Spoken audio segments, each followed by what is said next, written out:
భారతదేశాన్ని నాశనం చేయాలని ఇక్కడ కుట్రలు పన్ని ఇక్కడ ఉత్పాతాలు సృష్టించి ఉద్రేకాలు సృష్టించి ఉన్మాదాలు సృష్టించి అరాచకాలు సృష్టించి ఆ తర్వాత పాకిస్తాన్లో తలదాచుకోవడం బంగ్లాదేశ్లో తలదాచుకోవడం ఇట్లాంటివి ఉంటాయి. బంగ్లాదేశ్లో అయితే అక్కడ ఇదివరకు హసీనా ప్రభుత్వం ఉన్నప్పుడు కంట్రోల్ చేసి మనకు అప్పచెప్పేది. పాకిస్తాన్లో ఉంటే పాకిస్తాన్ ప్రభుత్వం వాళ్ళకి షెల్టర్ ఇస్తూ ఉంటుంది.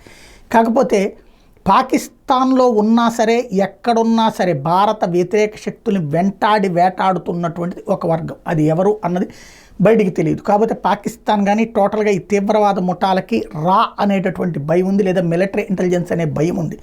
వీళ్ళకి తాలిబాన్లు కూడా సహకరిస్తున్నారన్నటువంటి సమాచారం ఉంది. దాంతో పాకిస్తాన్ లేదంటే ఆఫ్ఘనిస్తాన్ ప్రాంతంలో ఈ తీవ్రవాద సంస్థలు భారత్లో తీవ్రవాద కార్యకలాపాలు నిర్వహించినటువంటి వాళ్ళు షెల్టర్ తీసుకోవడానికి అవకాశం లేకుండా ఉంది, పారిపోతున్నారు. అలా పారిపోయిన వాళ్ళు వేరే దేశాల్లో తలదాచుకుంటే అక్కడ ఉన్నటువంటి ప్రభుత్వాలు సాధారణంగా ఇలాగ శరణార్థులు అన్నటువంటి పేరుతో వాళ్ళకి షెల్టర్ ఇస్తాయి కదా అని భావిస్తే భారత్ వేటాడుతోంది. వేరే దేశంలో ఉన్నటువంటి తీవ్రవాదిని మనకు అప్పచెప్పమంటే అమెరికా యూరప్ దేశాలు లాంటివి అయితే కనుక లైట్ తీసుకుంటే కానీ అంటే వాళ్ళు అహంకారం ప్రదర్శిస్తారు. కానీ రువాండా భారత ప్రభుత్వానికి అడగగానే స్పందించింది.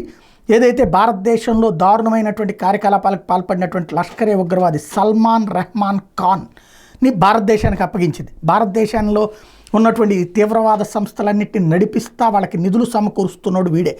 వాడి పేరే సల్మాన్ రెహమాన్ ఖాన్. వాడు రువాండాలో ఉంటుంటే కిగాలిలో NIA Interpol national centre bureau సహకారంతో సిబిఐ యొక్క గ్లోబల్ ఆపరేషన్ సెంటర్ నిర్వహించిన అత్యంత గోప్యమైన ఆపరేషన్లో వాడిని అక్కడ పట్టుకున్నారు. అక్కడ అరెస్ట్ చేసి భారత్కి తీసుకొచ్చారు. అంటే అక్కడున్న దర్యాప్తు సంస్థలు సహకరించినాయి, ఇంటర్పోల్ సహకరించింది.